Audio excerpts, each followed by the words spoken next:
Welcome to Channel 18 News. I'm Jim Rogers. Silver Spring School Board approved the purchase of a replacement air conditioning and heating unit for 4 classrooms at Silver Springs High School and took a tour of Salem, Massachusetts during colonial times during their Tuesday evening November board meeting. The board also learned that almost all of the local policies for the district are in compliance with the 800-plus pages of legislative changes for public education published following the most recent legislative session. In the 2016-2017 school year, Silver Springs Independent School District provided services to 885 students of limited English proficiency. And they also approved an agreement between the district and the Silver Springs Country Club that will allow golf teams to use the course for practice and tournaments. Several other things took place during the board meeting as well. You can find those on ksstradio.com. The Texas Mining and Reclamation Association, the state's leading mining industry association representing more than 150 companies and individual members, presented Silver Springs City Manager Mark Maxwell with its 2017 Official of the Year Award at the trade group's annual meeting in Bastrop. Maxwell has been city manager for the city of Silver Springs for 22 years. Luminant noted that Maxwell is motivated by a desire to improve the quality of life for the citizens of Silver Springs. Jimmy Lucas has announced his intent to run for City Council Place 2. A native resident of Silver Springs for 54 years, Lucas said choosing this city as his home has been the key to his success in life, and it's time for him to give back. If elected, Lucas plans to address the growing challenges facing the community, including road repair, taxation, and business development outside of downtown. We still have a little bit of time left, but we wanted to give you an update. At the moment, we had for Texas Tech, we had Tom and Pam Sellers that called in with a bid of $500. We had Wayne and Kathy Reeves call in with $25, and Mickey and Barbara McKenzie called in with a bid for $500. So, and then Rusty has got a laundry list of folks that are calling in frantically for Texas A&M Commerce. So, Rusty, you want to get started with Kristen Potts? Yes, Kristen Potts, $75. Judge Robert Newsom, $100. Michelle Wallace, $100. Leda and Ricky Reynolds, $100. Matt and Bridget Coker, $200. Shonda Gibson, $100. Hillary Young, $100. Angie Edwards, $100. Chandra Crawford, $100. Phil Williams, $100. Brandon and Leslie Williams, $100. Wayne and Wanda Gallion, $100. Kelly Fletcher, $100. Lori Nix, $25. Chad and Rhonda Young, $500. Richard Tier, my first superintendent, by the way, my first job, $25. And Holly Falmer, $100. Woo. Wow. Right. Okay, you guys, that puts them literally, there's a difference of 200, and I'm not going to tell you who's leading. It puts a difference of $225, if my math is correct. It's close. Yes. Between Texas A&M Commerce and Texas Tech. Remember, if you've bid on someone else and you want to help one of these two schools win, you can always switch your bid over and put it. That's what Chad and Rhonda did. So we are very happy about that. They switched their bid over from Texas A&M Aggies to help out Texas A&M Commerce. That's right. That's right. No pressure at all. Anybody else that wants to do that? KSST Radio, Channel 18 Television aired Fly Your Flag bidding war between alumni of colleges and universities. Proceeds benefit the Hopkins County Healthcare Alliance 2017-2018 Lights of Life campaign. Meredith Cadell is the executive director of the Hopkins County Healthcare Foundation. Meredith, tell us what the totals are. Oh, it was so close, you guys. Texas Tech came in at $4,775. And Texas A&M Commerce came in at $5,100. There we go. Well, congratulations to the alumni for Texas A&M Commerce. Well, and I felt pressure because Lamb has been here and done very well. Yes, so he told me to sit in for him, so I felt pressure. So he's still working from a prone He's working position. from no, he's working. So, He's working very hard. He did all the pre-work for sure. I'm just sitting here as the go-between. Texas Tech came in second, very close. We didn't have a lot of Texas A&M from College Station, enough bids from them to get in the running. No, we had about $1,400 or $1,500, so we'll have to work on them for next year, and we'll have to work on Baylor a little bit. And but hey, we're so excited, and the Texas Tech folks are great to always pitch in and try to beat them out. But A&M Commerce, you should see the difference in the list. They have hundreds of names that have called in to help this happen for them. So we will raise the flag at noon on Tuesday. So we encourage everyone that's an alumni of Texas A&M to join Texas A&M Commerce to join us on the square at noon on Tuesday next week, and we will fly that flag and wave it proudly for the week of Thanksgiving. Congratulations, you guys! We'll get the word out, and thanks, Mickey. I enjoyed the competition this morning. That was fun. Yes, she does a great job. She just likes to be in the background. She doesn't want to talk. Absolutely. Great job for everybody. The foundation and their board, of course, appreciates everybody participating and bidding on their particular school, especially those with Texas A&M Commerce. Especially. Yes. The Lions. And thank you, KSST, for having us our first year. We had a great time. Lots of phone calls calling in, so we look forward to the next year. Absolutely. Here's Don Julian with an update on UIL fall academic activities and sports. First in news, 2 Sulphur Springs High School students were at a Region 8 UIL Congress competition earlier this month, and one of the students qualified for state competition. Then on Saturday, members of the Wildcats UIL academic team attended a fall invitational meet at White House. We get more information on these stories from Wildcats UIL academic coordinator Gerald Grafton. Well, first of all, earlier on in November, we had some young men compete in the UIL Congress competition, which is a district competition, and we had 2 young men place at that meet. Noah Hammonds got second place in district in UIL Congress, and also we had Rhett Reed got 6th place in UIL Congress. And what that is, Congress is just an opportunity for the kids to go out and they introduce legislation, they prepare legislation for it, and then they get a chance to debate it, and then they have judges that pick the people that they feel like perform best in that setting. Exciting news is that from district, Noah gets to advance to state in January, so January 8th through the 10th, he's going to be going off to Austin. If he happens to get through those first 2 preliminary rounds, then he'll get an opportunity to actually go and speak in the state capitol building. So that's going to be a very, very fun opportunity for him. Yeah. And Coach Kayla Weir is his coach, and she did a great job preparing them for that. We also went to our White House UIL Invitational meet, which is a very stiff, competitive meet, and we had several students that did well in that. In Ready Riding, we had Anne-Marie Gunn get 3rd place, and Brianna Wooten got 5th place. In spelling, we had Chase Charlton place 1st place, Natalie Cruz placed 4th place, and Sarah Harper placed 5th place, and their team overall got 1st place team. In accounting, they had Giselle Gonzalez, Daniel Soto, Jillian Thomas, and Caleb Yanes. They got 2nd place team in their event. In computer science, we had Kevin Orozco place 4th, and Josh Rishman placed 6th. In social studies, we had Brandon Hodges placed 4th, and in literary criticism we had Sarah Harper, Natalie Cruz, Lainey Whittle.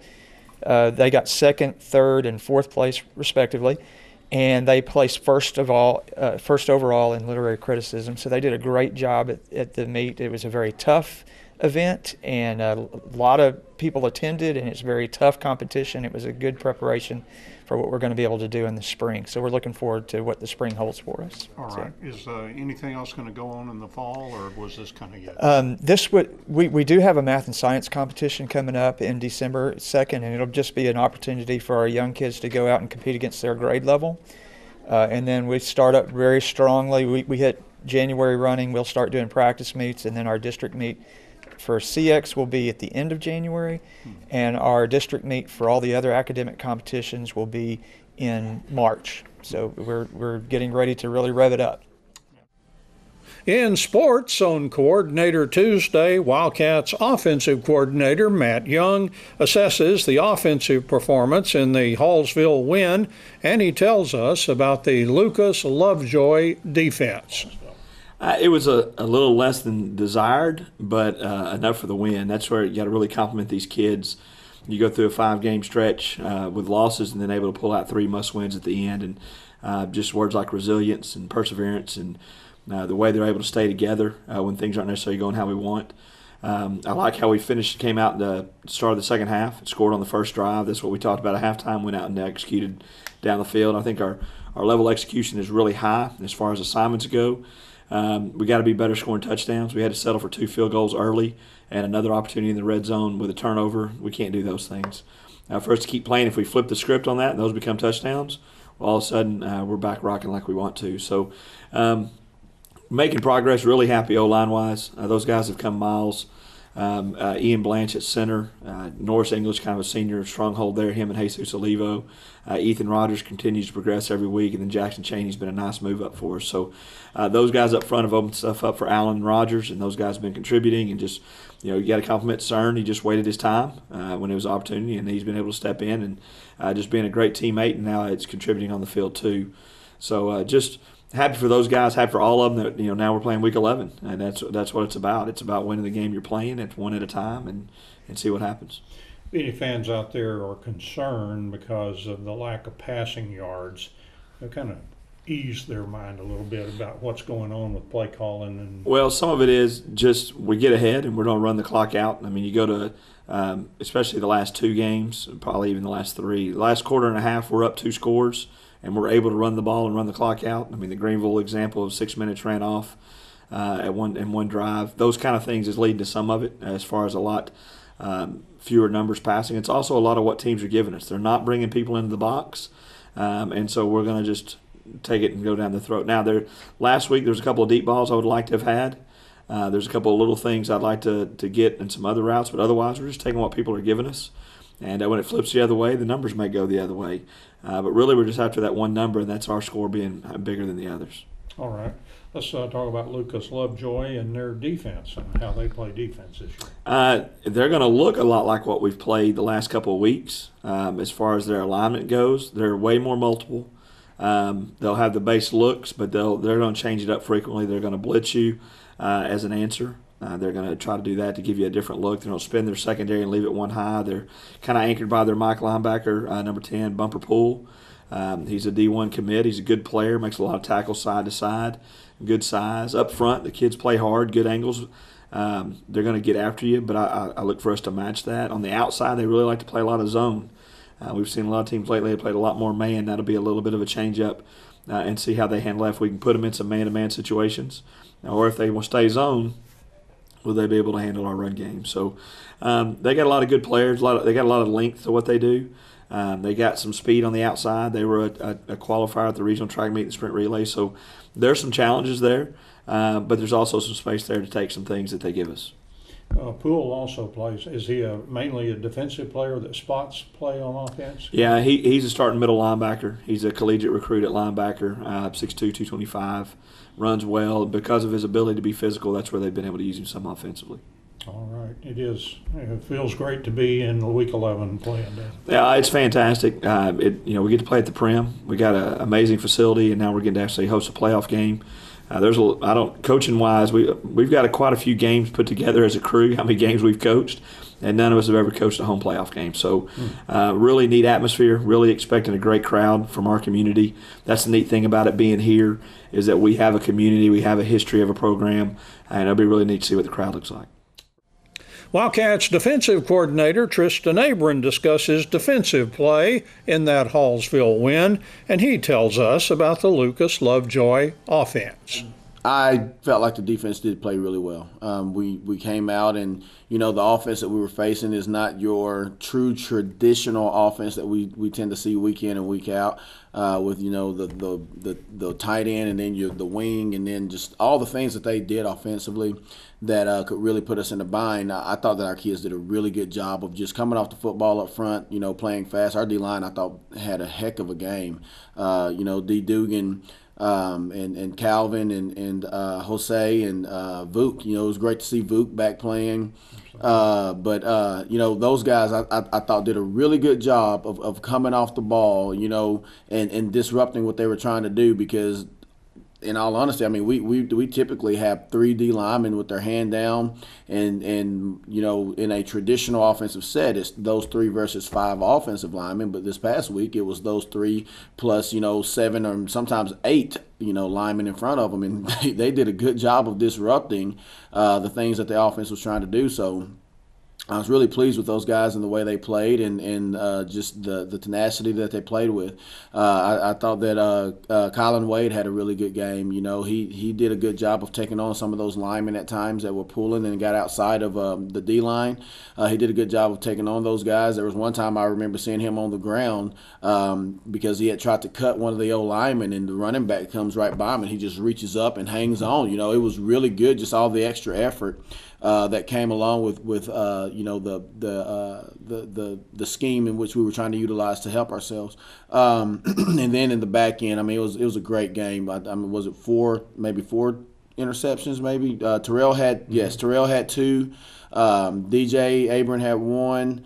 Jace Thompson had 1. I mean, it was great. I felt like we were doing a really good job of finding receivers. There was one time I think Austin Dodd may have had the opportunity to get one, and he didn't realize that the guy that the quarterback was throwing to was 6'6" or something. But because he came to the sideline, and he said, "Coach, I thought it was over. I thought he overthrew it. That's why I was back there." But with all that being said, I really felt like we were around the football the majority of the time whenever it was in the air Friday night, which was also good. But just us running to the football, making tackles when we get there, and trying to make it tough for offenses to do what they do is really what we've been trying to do. And I really applaud the guys on accomplishing those goals in the game plan. All right, let's talk about Lovejoy a little bit. I think they played about half their season without their quarterback, but once he came back, he really solidified things. So tell us about the offense for Lovejoy. The offense, I've been asked several times, about their offense since Saturday, and my first comment I'm going to tell you guys is just envision White House. Their offense is very, very much like White House. They are extremely explosive. At any time they can bust one with a deep ball. They can throw a quick out. They can throw a quick slant. They can throw what we call a hitch. There's so much that they do, and they are really good at doing it. And like you said, the first part of the season, the quarterback was out due to injury. And then he came back. I believe the first game he came back was maybe the Highland Park game, and they lost that game. And since that game, they have not lost a game. So they've won 5 straight, I believe. And you can tell that those receivers and the O-line, and just you can tell that once he got back and they got that game under their belt, and he got back in his rhythm, they've been pretty tough to slow down. And they do some really good things to put you in a bind. He's an extremely smart quarterback. He's been the starter, I believe, since his freshman year. So he does a really good job of taking what you give him and reading the offense the defense and you don't see that very often in high school quarterbacks. So we got our work cut out for us this week with him, and they have several receivers, but one of the young men wearing number 6, I believe, I cannot recall his name, but I know that I watched him last year at the area and regional track meets as well as the state track meet. He's extremely talented. Young man runs the hurdles, and I believe he's going to West Point, as a matter of fact. Extremely intelligent. But with all that being said, he is a phenomenal athlete. They will throw the ball to him, and just throw it up, and he will run and go get it.